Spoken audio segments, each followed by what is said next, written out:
enregistré. Bonjour et bienvenue dans ce nouvel épisode de l'Almanach des Faits Célestes, donc le bulletin astronomique pour la période du 1er au 9 avril 2022. C'est la première phase de la première lune de printemps. Ça commence très frais d'ailleurs pour la première lune de printemps. La météo, on en reparlera tout à l'heure, hein, Christophe. Salut Christophe. Salut. Et donc, merci d'être là d'abord. Et on va donc faire l'inventaire, la liste de tous les événements célestes de la semaine. Donc, on part de la nouvelle lune le 1er avril et on va jusqu'au premier quartier. La pleine lune le 1er avril à 8h24 jusqu'au premier quartier le 9 avril à 8h47. Donc, la lune va être à l'apogée le 7. C'est pour ça que la semaine se prolonge sur 8 jours. Donc la semaine prochaine, on se donnera rendez-vous le vendredi, puisque vendredi 8, j'espère que ça peut le faire pour toi, Oui. puisque le premier quartier devient samedi 9. Alors donc, pour commencer, la lune, bien sûr, nouvelle lune, on ne la voit pas. Elle est conjointe à Mercure, la nouvelle lune, et donc elle se produit dans le signe du Bélier, dans le 12e degré du signe du Bélier. Et à ce moment-là, la Lune est devant la constellation de la Balance. Elle est en latitude sud, elle est donc en dessous du Soleil, qui est lui devant la constellation des Poissons. Et puis, nous aurons le premier croissant à voir le 2. Le 3, la Lune sera conjointe à Uranus, on pourra un peu le voir. On va aller regarder ça avec Stellarium tout à l'heure. Le 4, elle passe à son nœud ascendant. Ah bah tiens, je vais partager bonne idée, je vais partager ce que je suis en train de regarder, au lieu de regarder toute seule. Donc, c'est le résumé d'abord. Alors, donc, on en était au 2. Premier croissant, on fait la Lune d'abord. Hein. Le 3, la Lune, elle sera conjointe à Uranus avec des jumelles. On verra la Lune puisque ce sera un fin croissant et on verra peut-être Uranus avec des jumelles pour une des dernières fois de cette saison uranienne. Là, elle sera donc à son nœud ascendant le 4, conjointe aux Pléiades le 5. Elle sort des limites zodiacales le 6 et va rester hors limite zodiacale jusqu'au 10, 19h14, 10 avril. Elle sera conjointe à Elnat le 7, c'est toujours quand elle est dans les hauteurs. Elle entre dans le signe du Cancer, le 7. Ensuite, elle sera à l'apogée, le 7 aussi, et atteindra sa déclinaison maximale le 8, donc à 26 degrés 52 par rapport au plan de l'équateur. À chaque fois, elle monte un peu plus haut, elle descend un peu plus bas, et elle reste hors des limites zodiacales un peu plus longtemps. Et le 9, ce sera donc le premier quartier de Lune à 8h47. Elle sera donc devant la constellation des Gémeaux. La Lune est conjointe à Pollux, l'étoile bêta des Gémeaux qui est la plus brillante. Et elle sera dans le 20e degré du signe du Cancer, le Soleil Bélier. Bien, entendu. Donc, on va déjà aller voir ça, mais il se passe aussi plein d'autres trucs. D'abord, les plus importants, c'est la conjonction supérieure de Mercure, donc qui advient dans la nuit du 2 au 3, à 1h10 en heure légale, ce qui fait 23h10 heure TU. Donc, Mercure de l'autre côté du Soleil, Terre, Soleil, Mercure, en héliocentrique, c'est donc une conjonction supérieure de Mercure, c'est une opposition Terre-Mercure. Mercure qui sera donc, comme elle sera alignée avec le Soleil, elle sera aussi dans la constellation des Poissons. Et puis, elle est donc dans le signe du Bélier, hein, ça se passe dans le signe du Bélier et devant la constellation des Poissons. Ensuite, on aura de remarquable aussi, c'est Mars conjoint Saturne. Mars conjoint Saturne le 5. Et ce sera visible, on va le regarder avec Stellarium, elles sont collées l'une à l'autre, 19 minutes seulement, 19 minutes d'arc les séparent, donc un tiers de degré entre les deux. Et Mars continuera son chemin, et puis on aura bien sûr Vénus à voir, et Vénus qui entre dans le signe des Poissons, le 5 aussi. Et puis, on a Pluton qui arrive à sa déclinaison maximale, qui est en déclinaison sud à 22 sud, alors qui remonte un peu, qui a atteint son maximum, enfin sa plus basse déclinaison, sa déclinaison minimale en octobre dernier, puis elle remonte, et puis après elle va redescendre, parce elle va être rétrograde. Donc, un changement de déclinaison, dans moins d'un mois, elle deviendra rétrograde. Pluton, c'est le 29 avril. Donc, elle a atteint moins. Là, c'est pas moins 26,52, j'ai une erreur à corriger. Non, c'est la Lune que je regarde, pardon. Moins 22,19. Voilà. Et le prochain minimum sera le 13 octobre, à la fin de sa rétrogradation. Voilà.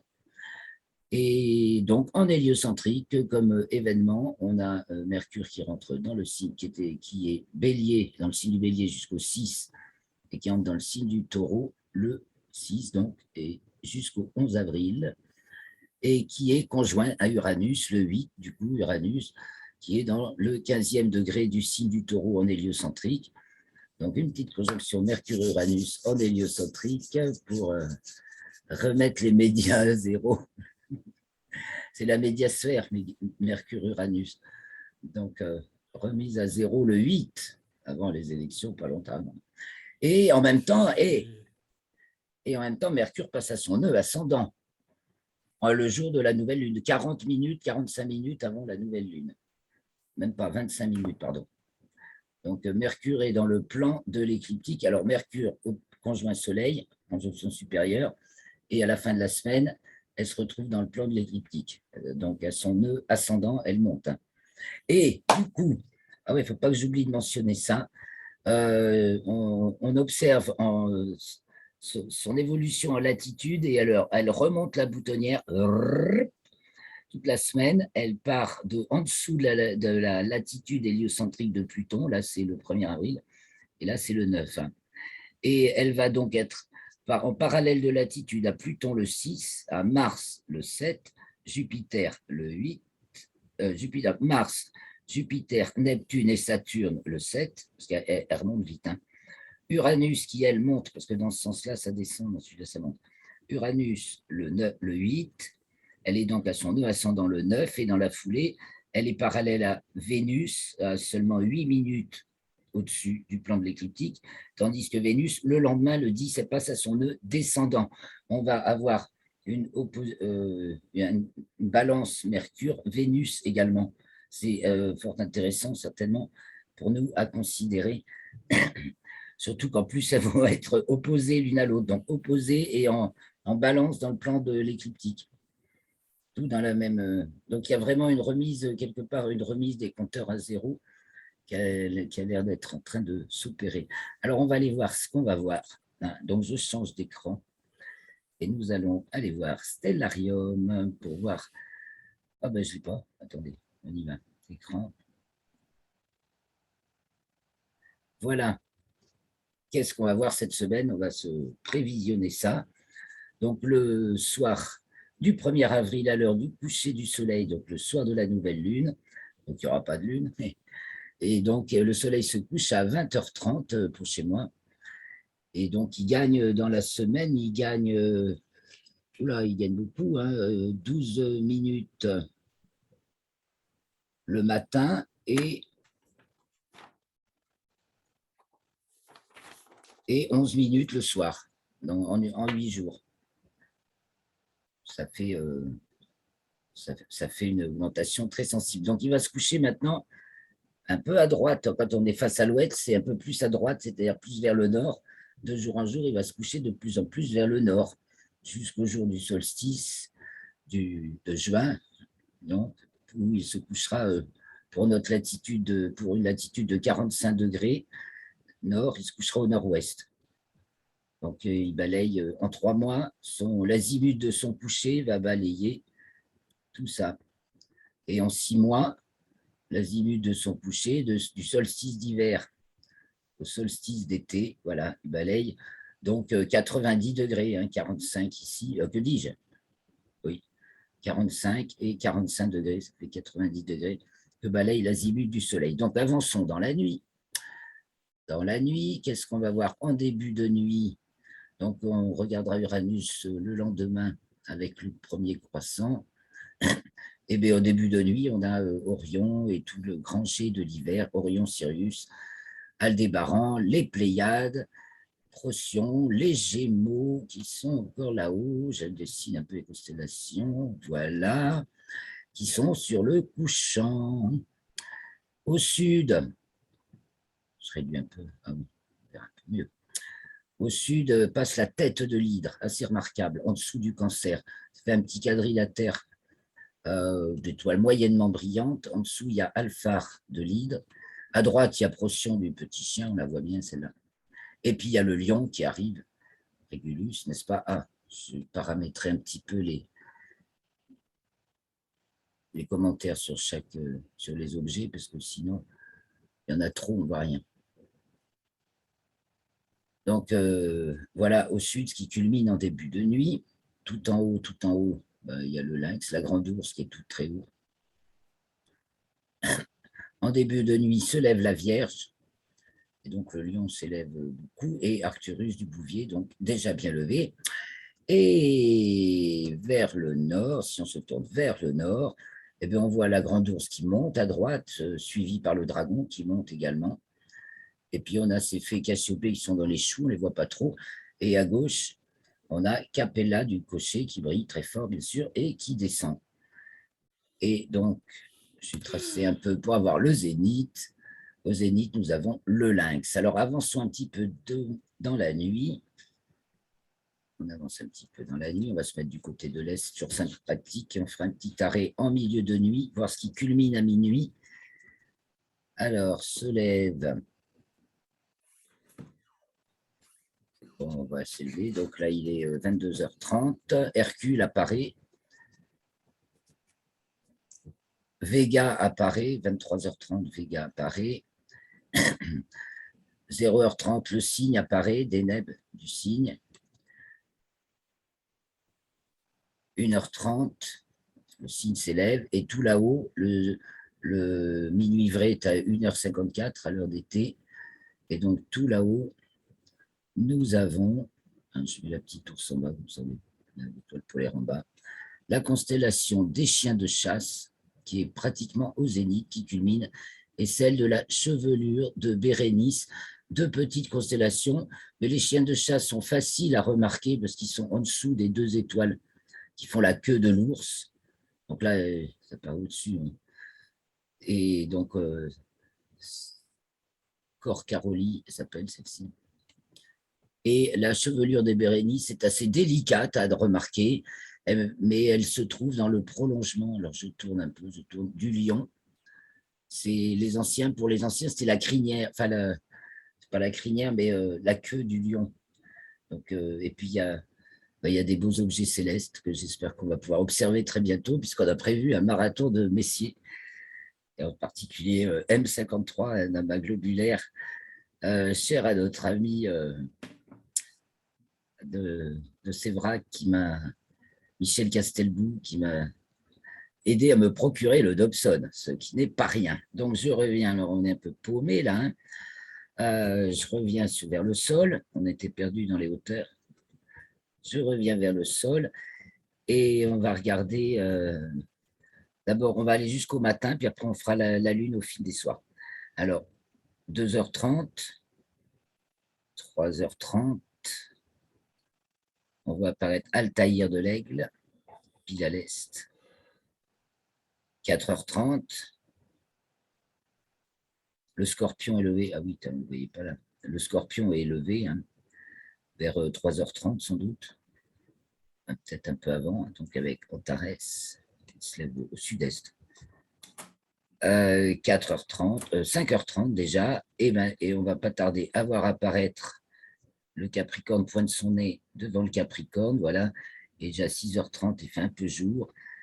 On va grossir Vénus, Saturne et Mars. Alors, dans l'ordre de brillance, on aura Vénus, bien entendu, Mars et Saturne. Alors, Vénus qui se lève,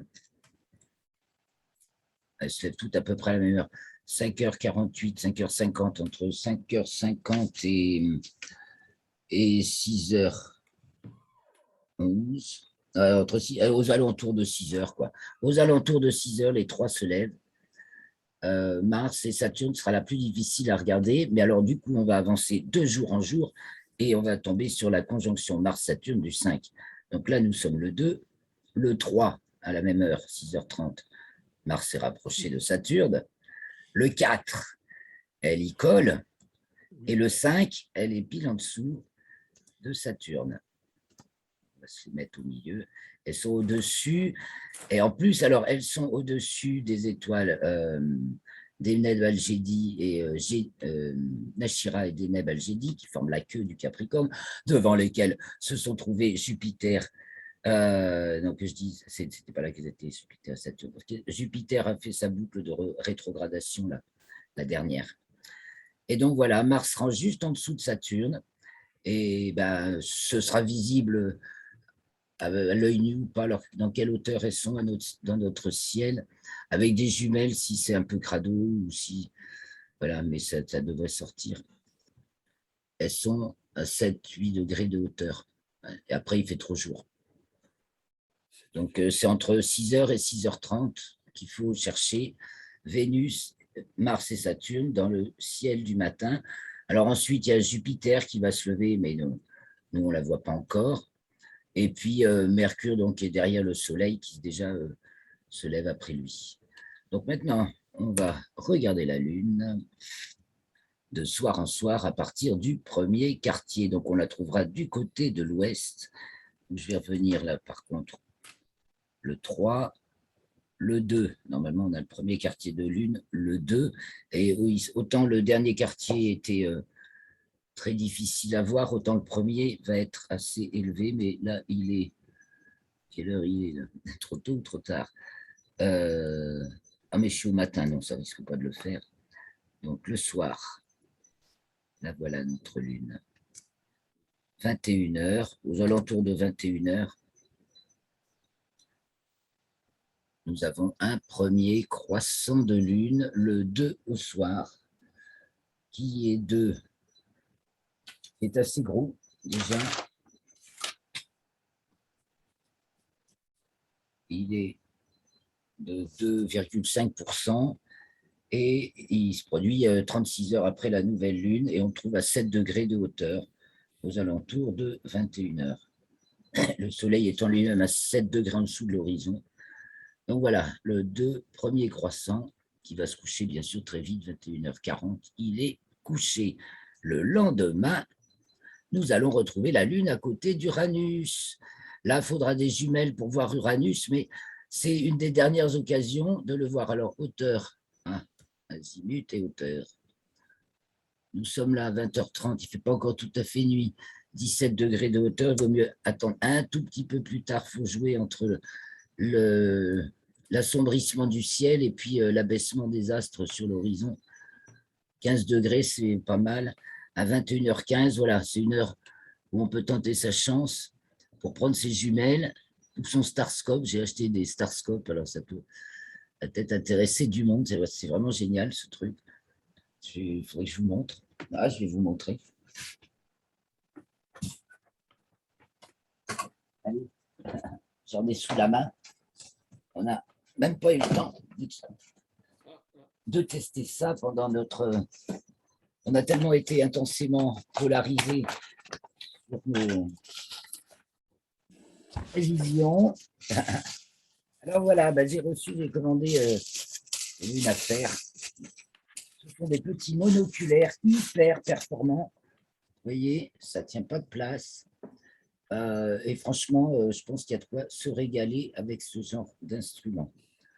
Voilà, c'est tout ce que ça prend comme place. J'enlève le cache. Voilà. Donc, voilà, et genre de truc idéal pour voir Uranus, donc juste à côté du quartier de lune, le 3 du quartier, du fin croissant de lune, encore le 3 au soir, à côté de la baleine qui va se coucher, c'est la tête de la baleine, et du bélier qui va se coucher, ça c'est Amal du bélier, et là, en dessous des Pléiades. Et donc, le lendemain, la lune sera conjointe aux Pléiades. Donc, le 4 au soir, c'est en dessous, le croissant grossit un petit peu, ouais, un peu plus gros, et conjoint aux Pléiades, donc en dessous, avec pareil, un petit instrument, on peut admirer les Pléiades, sinon c'est mieux quand il n'y a pas la Lune, mais on peut se régaler par contre du soleil qui se lève sur le terminateur lunaire, ça c'est magnifique. Le lendemain, elle n'est pas loin d'Aldébaran, hein, je ne suis pas marqué, mais elle est entre Aldébaran et les Pléiades, parce que quand la conjonction est un peu trop écartée, dans les sources que j'ai, ils ne les comptent pas. Si je ne fais pas attention moi-même, mais bien entendu que une vingtaine d'heures après avoir été conjointe aux Pléiades, elle est conjointe à Aldébaran, la Lune. Le 6 au soir, elle s'approche d'Elnat, elle est conjointe à Elnat du cocher. Voilà, c'est toujours à l'ouest, hein, et là, je suis toujours à 21h15. On peut rajouter quelques minutes, on va rajouter 1 heure même. Comme ça, il fait plus sombre. Et on voit mieux le ciel. Donc, le croissant n'est pas encore très gros. Le 7 au soir, elle s'approche des Gémeaux. Et elle sera au-dessus de Bételgeuse, ça va être beau aussi. Orion et la Lune dans le prolongement, là, vers le haut. Le 8 au soir, elle arrive, elle est devant les Gémeaux. Et le 9 au soir, elle est à côté de Pollux pour le premier quartier. Voilà. Et donc voilà, pour la Lune, au cours de cette semaine qu'on va suivre de soir en soir, là, puisque c'est la première phase de la lunaison. On va parler un petit peu de l'activité solaire. Alors, je quitte Stellarium. Oh, mais je vois que coucou. Ah bon sang. Alors, ça y est, j'ai tendance sur le bout de la langue et il ne sort pas. Et je cesse le partage. Hervé, voilà. Salut Hervé, ça va? Enchanté, je t'ai pas vu nous rejoindre, j'étais tellement plongé dans la présentation, là, dans le scénarium. Comment? Il a coupé son micro. Ah oui, voilà. Eh bien, il nous reste à parler. Ah oui, je vais vous faire, c'est la première phase de la lunaison. Donc, nous allons tout de même faire un petit preview des événements du mois de la lunaison, donc assez rapide. Ah, alors, on y va. Alors, le 10, ah oui, on va commencer, on va regarder ça. Mercure, on en regarde de suite, qui se trouve actuellement dans le champ du coronographe Lascaux C3. Or, ça, on peut le voir. Alors, je vais aller vous chercher ça dans les images. Là, et je partage.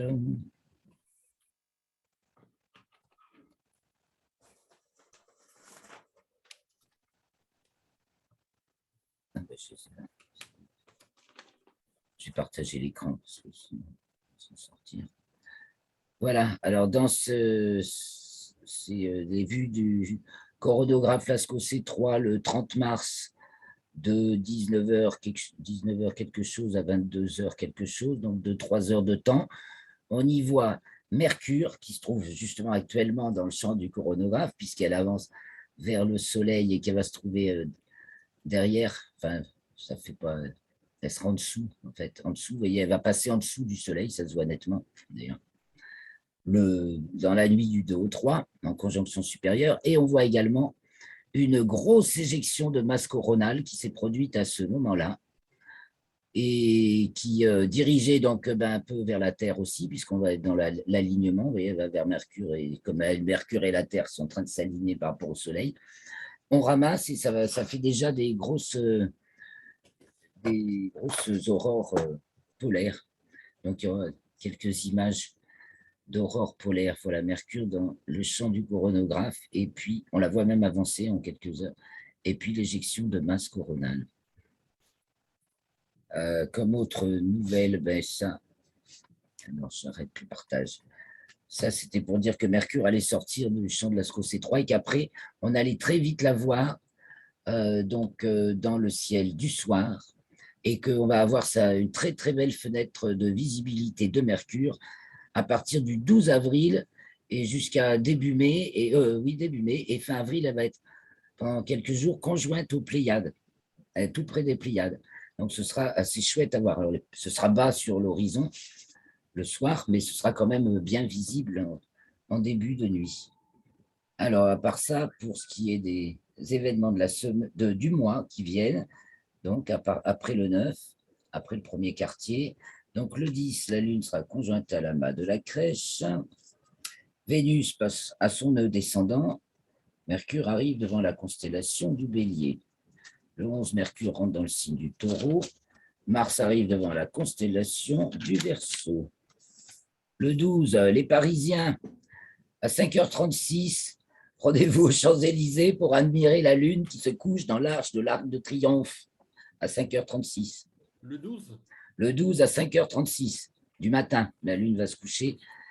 Et donc, si tu es dans la perspective du rond-point des Champs-Élysées vers l'Arc de Triomphe, bah, tu vois la Lune dans l'arche. C'est des trucs qu'on peut faire dans n'importe quel, dans un paysage donné, quoi, avec un monument ou une montagne, mais c'est chouette d'avoir ces repères-là. Sauf qu'il ne fait pas beau. Ah bah évidemment, s'il ne fait pas beau, tu ne vois rien. Et puis, il y a beaucoup la pollution, donc ce n'est pas toujours gagné. Mais ça peut arriver. Donc, ce 12 avril, la Lune sera conjointe à Régulus et c'est le grand jour de la conjonction Jupiter-Neptune, un événement qui ne se produit que tous les 11 ans à peu près. Donc, on passe. Après, on arrive au 14, la nuit du 13 au 14, Mercure est au périhélie, c'est-à-dire au plus près du Soleil.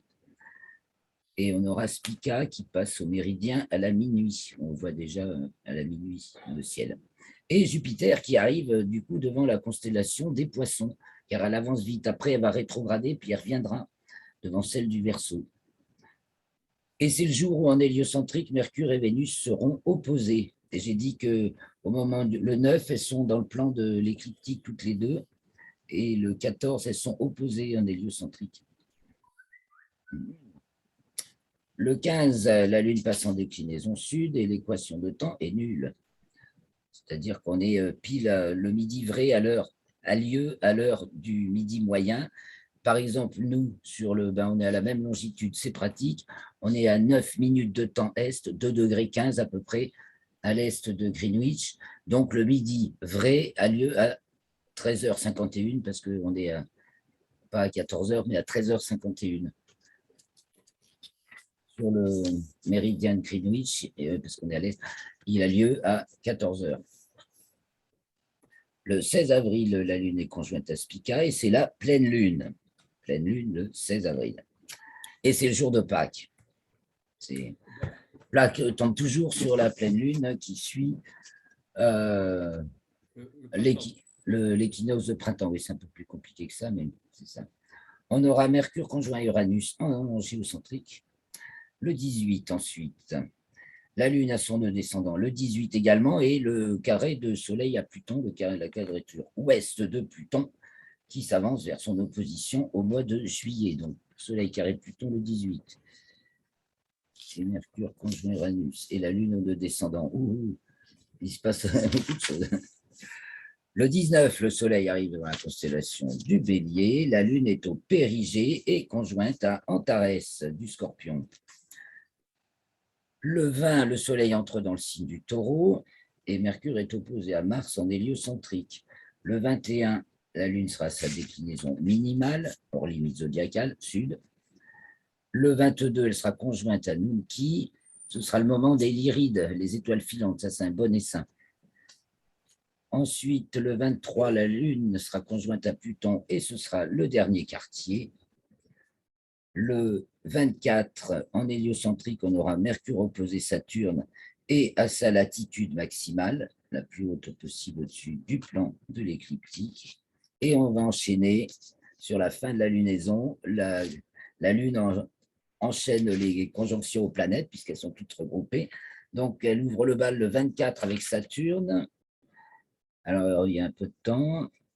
À partir du 25, c'est jusqu'au 7 mai, on va voir Mercure près des Pléiades. Donc Mercure devant la constellation du Taureau, du coup. Le 26, la Lune est conjointe à Mars. Et c'est le jour où Uranus rentre dans le champ de l'Asco C3 jusqu'au 14 mai, car elle va être conjointe au Soleil, je crois que c'est le 5 mai. Le 27, ça y est, la Lune est conjointe à Vénus, conjointe à Neptune, conjointe à Jupiter, et Vénus est conjointe à Neptune, le 27 avril. Le 28, c'est le dernier croissant et elle passe en déclinaison nord, la Lune. Le 29, c'est le début de la rétrogradation de Pluton. Mercure est aussi à son élongation maximale le même jour et le Soleil passe au zénith à midi à la Martinique. C'est tous les 29 avril. Et le 30, pour finir, on aura la conjonction de Mercure aux Pléiades. On aura Mercure opposé Jupiter en héliocentrique et Vénus conjoint Jupiter en géocentrique. Et ce sera la nouvelle Lune avec une éclipse partielle de Soleil visible dans le sud de l'Amérique du Sud. Voilà pour la prospective du mois. Donc, on détaillera évidemment un peu plus. Oh, ben, il me reste un petit peu de temps pour vous parler de l'actualité. Alors, du Soleil, parce que là, c'est en pleine activité, comme on l'a vu. Ce cycle 25 est très actif. J'ai mis un petit document, enfin, je traduis un petit document de spaceweather.com sur le réchauffement de la thermosphère, parce qu'on pourrait s'inquiéter, parce qu'il est annoncé que la thermosphère se réchauffe rapidement, en fait, mais ça n'a pas de rapport direct avec ce qui se passe au sol, et donc ils expliquent tout ça. Ça ne signifie pas que la Terre est en train de chauffer. Nous ne sentons pas les journées d'été. L'énergie qui alimente le système climatique près de la surface de la Terre est des centaines de milliers de fois plus forte que dans la thermosphère, et c'est pas forcément direct, en tout cas, c'est pas directement couplé. Mais donc, ça peut, en revanche, nous donner ça pourrait nous présumer un cycle 25 plus fort que le 24. De toute façon, alors tout ça, c'est publié sur le site de Space Weather. Est-ce que je l'ai encore affiché là? Non. Bon, ça, j'ai déjà dit beaucoup de choses. Tout cela est donc affiché sur le site de Space Weather. Et donc, aurore polaire, on va aller voir les images. On partage les images.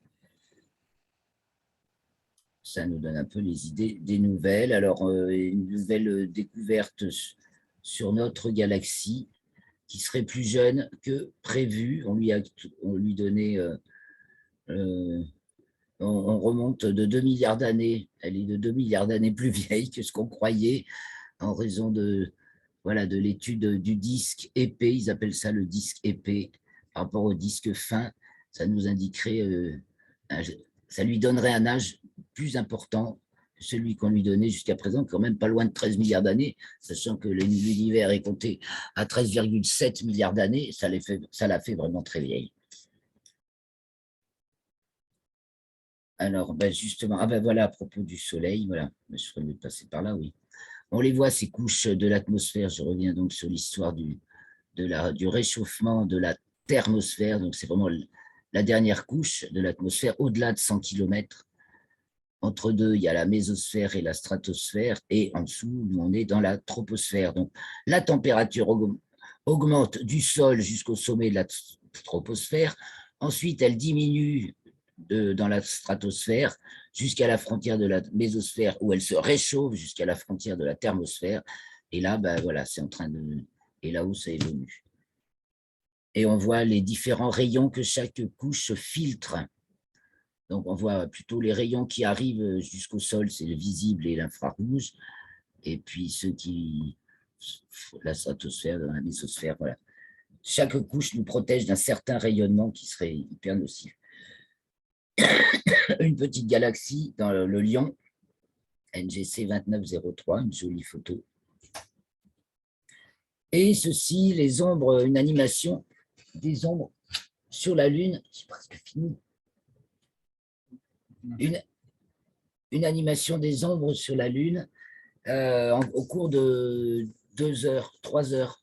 Voilà, sur un cratère qui se trouve bien au sud de la Lune, le cratère Ozone qui se dévoile que au moment de certains moments avec la libration. Je vous laisse regarder un petit peu. Voilà, donc le soleil, ça doit se coucher, apparemment, vu la date de la photo. Sur ce cratère, les ombres s'étendent. Alors, on va du coup aller le voir dans l'atlas virtuel de la Lune, ça, ce cratère Rosen, avant de revenir là. Je l'ai mis là. Il est là, au lit au sud, et il ne se dégage qu'à certains moments de la libration. C'est On est l'atlas. censé avoir les images? Ouais, vous les avez pas? Ah, Pas attendez, j'ai. vraiment. Ah ben non, j'ai complètement oublié.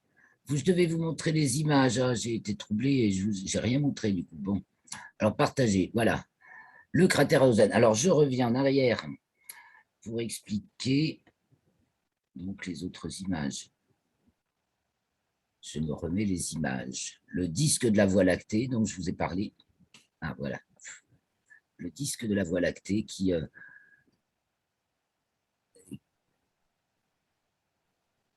laisse révéler qu'elle est plus vieille que ce qu'on croyait. Bon, il y aura les liens des articles. Mercure dans le champ de Lascaux C3 et l'éjection de masse coronale. Les différentes couches de l'atmosphère. Ça va, tu vois, Hervé? Ouais. Les différentes couches de l'atmosphère, donc, pour expliquer l'histoire de la thermosphère qui se réchauffe. La galaxie NGC 2903 dans le Lion, et l'ombre qui s'étend sur le cratère Hausen au sud de la Lune. Donc, je vais vous montrer où il se trouve sur la Lune. Et donc, c'est une région qui n'est pas toujours visible. Elle fait partie de la zone des librations. Et donc, c'est en toute fin de lunaison que l'on peut y voir le soleil qui s'y couche, ou peut-être en tout début qui s'y lève, selon la libration, justement. Donc, je ferme l'atlas virtuel de la Lune, qui est également un gratuit absolument excellent. Si on veut commencer à découvrir un peu le paysage lunaire et qui est la met pareil. Et qu'avec à la faveur des librations, elle ne se présente jamais exactement pareil. Voilà, alors je ferme ça et je ferme les images. Je crois que je vais vous dire.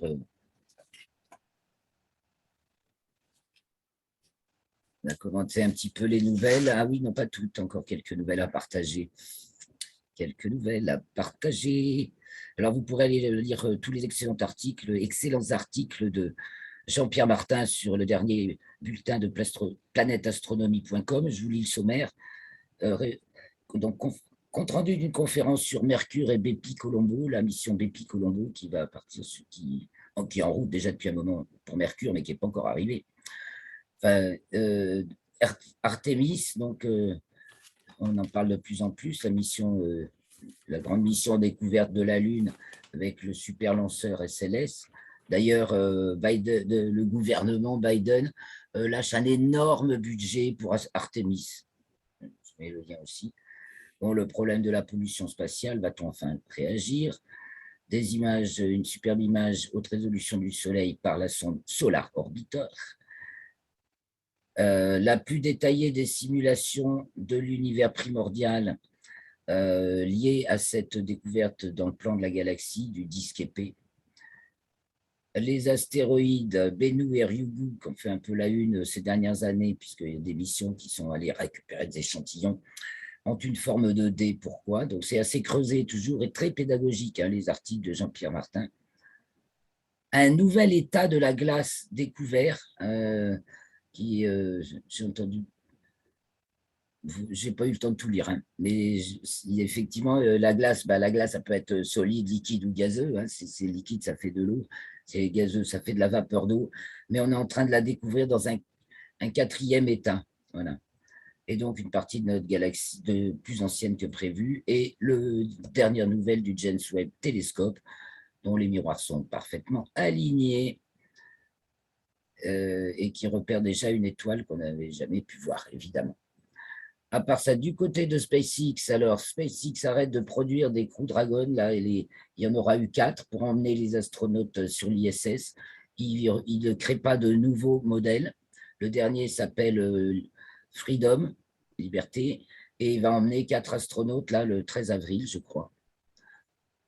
Et voilà, donc, il dévoile sa dernière capsule, mais c'est la dernière. SpaceX dévoile sa dernière capsule pour transporter les astronautes mi-avril.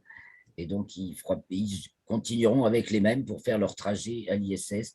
Ils se polarisent justement sur le super sur le super lanceur.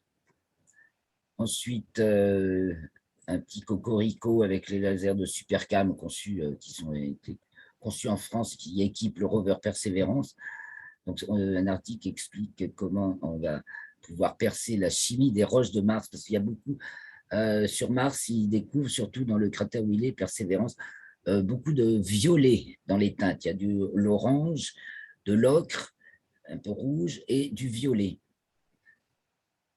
Donc, le rover ExoMars, l'histoire ExoMars, ben, le rover est prêt, tout prêt pour partir, mais du coup, il ne va pas partir pour la mission ExoMars, qui devait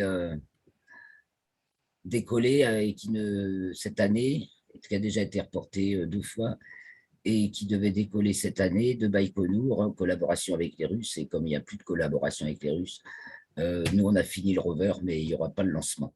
Voilà. Et dans la Station spatiale internationale, eh bien, le retour sans encombre de l'astronaute américain à Baïkonour. Et donc tout s'est bien passé pour lui. Et tout se passe toujours bien là-haut. Les cosmonautes russes contredisent les propos du patron de Roscosmos, parce qu'ils sont vraiment dans l'unité là-haut. Et donc, Et puis, il y a aussi un départ d'un équipage totalement privé le 6 avril pour la station spatiale. On va faire une semaine de séjour dans l'ISS. Le tarif a augmenté, c'était à $1 million, c'est passé à 12,5. Voilà, et quant au budget 2023 de la NASA, il est prévu de passer à 23 milliards de dollars à la demande de Joe Biden. Alors, vous pourrez aller lire l'article, tout ça, ça va être dans l'article est bientôt en ligne. Voilà les news du ciel et, et de la nébuleuse et de la nébuleuse mondaine qu'on en fait. Je vous remercie beaucoup. Des questions peut-être? Non, merci. Mais merci Hervé de nous avoir rejoints. Merci Christophe. Ben, profitez bien si le ciel est dégagé de cette semaine pour apprécier le croissant de lune grossissant de soir en soir et ces rencontres. Et on se dit à tout à l'heure pour les commentaires astrologiques et à vendredi prochain, vendredi 8 avril à 18h pour le prochain bulletin astronomique. Merci les amis. Bonne soirée. Bonne soirée.